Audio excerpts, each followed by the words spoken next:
One of the most common questions I receive is improvement pill. I don't know what I want to do in life. How can I find my passion? And that's a pretty important question. So in today's video, I'm going to show you exactly how to do just that. This episode was brought to you with the help of the guys at Skillshare.com. The first 350 people to click on the link in the description box below will get a 2-month free trial at Skillshare. Now, before we get started, I want to debunk something. A lot of us are under the assumption that there's only one thing out there that can be our passion, that it's predetermined by birth, and that all we have to do is find it. But that's not how it works. The truth of the matter is that there's probably many things that could potentially be your passion. In fact, it's entirely possible to have more than one passion. If you take a look at a lot of very successful people, you'll find that this is generally the case. For example, Tim Ferriss is a well-known author and speaker. But did you know that he was also a competitive dancer, wrestler, and investor? There's only 2 things you need to do in order for you to discover one of your passions. The first is that you must change where you get your dopamine from.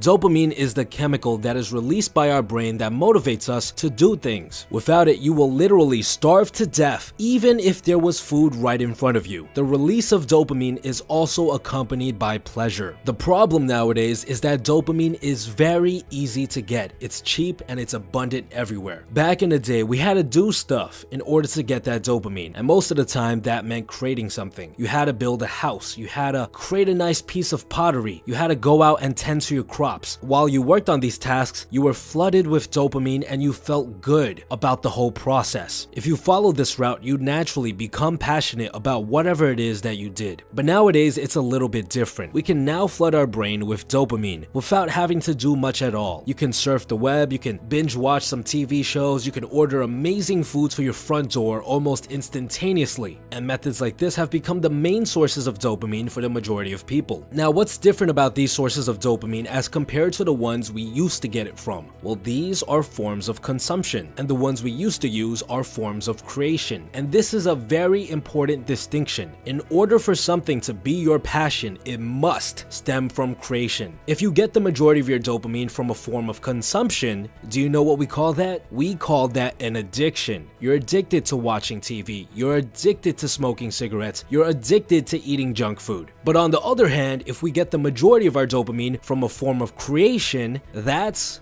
called the passion. You're passionate about drawing, you're passionate about dancing, you're passionate about farming. So the first and most important thing you have to do in order to find your passion is to turn back your consumption valve. Watch less TV, play less video games, eat less junk food. When you turn back your consumption valve, you force yourself to start looking for dopamine from forms of creation. This is crucial for our next step. The second thing you have to do in order to find your passion is to simply expose yourself to a variety of different forms of creation, to give yourself a chance to get dopamine from these sources instead of forms of consumption. Now, there's no fancy trick to finding these things, you just gotta approach it the old-fashioned way, by trying things out. So what I suggest you to do after successfully completing step number 1 is to search up a list of hobbies. Literally, go on Google and type in list of hobbies Wikipedia. Look through the list, and if you see anything that seems even remotely interesting or fun, write it down. Create a list. Then all you have to do is take this list and ask yourself, which thing would I like to try out first? You should only try out one of these hobbies at a time. You must give yourself enough time to see whether or not you can make this hobby into a passion.